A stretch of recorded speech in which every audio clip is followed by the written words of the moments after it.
बार बार आप लोग का शुक्रिया अदा करती हूँ। धन्यवाद।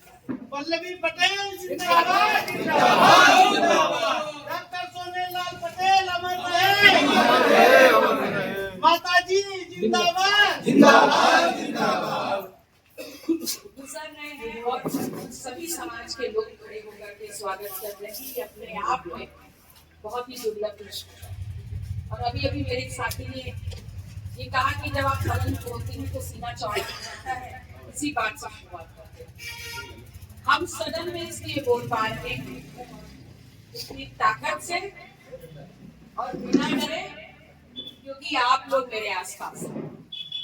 आप लोग मुझे उस ताकत को हौसला दे रहे हैं कि मैं हर समाज की वो जो दिक्कत है उसको सरकार के सामने आंखों में आंखें डाल के बोलूं, और सरकार में अगर हिम्मत है तो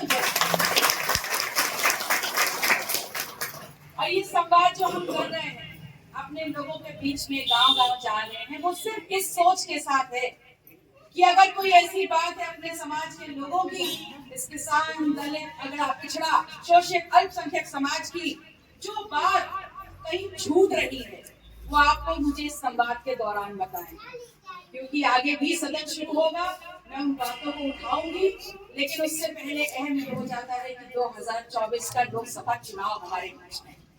मुझे नहीं पता कि अगली बार मैं आपके बीच में समय दे पाऊंगी या नहीं दे पाऊंगी, लेकिन आप लोगों से एक रिक्वेस्ट कर रही थी कि पूरे विपक्ष की ये मांग है और पूरे विपक्ष की ये सोच है कि हर जाति, हर समाज की जनसंख्या की आप जातिवार जनगणना करवा दीजिए, क्योंकि अगर जातिवार जनगणना होगी तो हमारे जाति, हमारे संख्या के अनुपात में इस देश की शिक्षा, इस देश के सदन, इस देश की नौकरी, इस देश की दवाई, इस देश की कमाई, इस देश के खेत खलियान और इस देश के जो खजाना है उसमें हमारी हिस्सेदारी सुनिश्चित है। और जब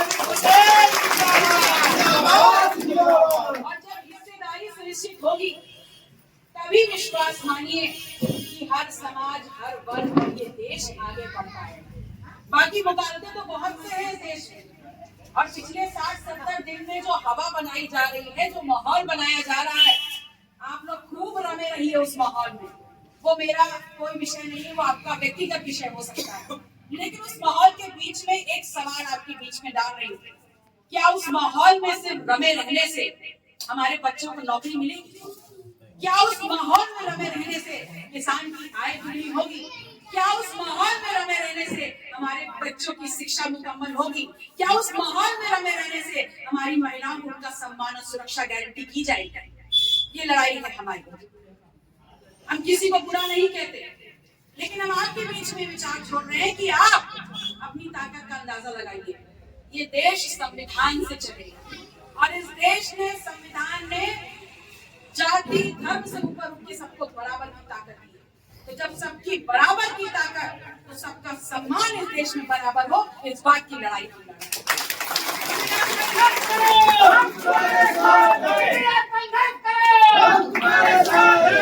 आप सब लोगों से जितना प्यार आपने आज दिया है, उतनी ही ताकत, उतना ही समर्थन, उतना ही सहयोग, बल्कि इसका अगर यहाँ जितने लोग खड़े हैं हर एक आदमी 10-10 गुना करने का काम कर देगा, तो लोकसभा प्रतापगढ़ हम जीत करके इस देश की सत्ता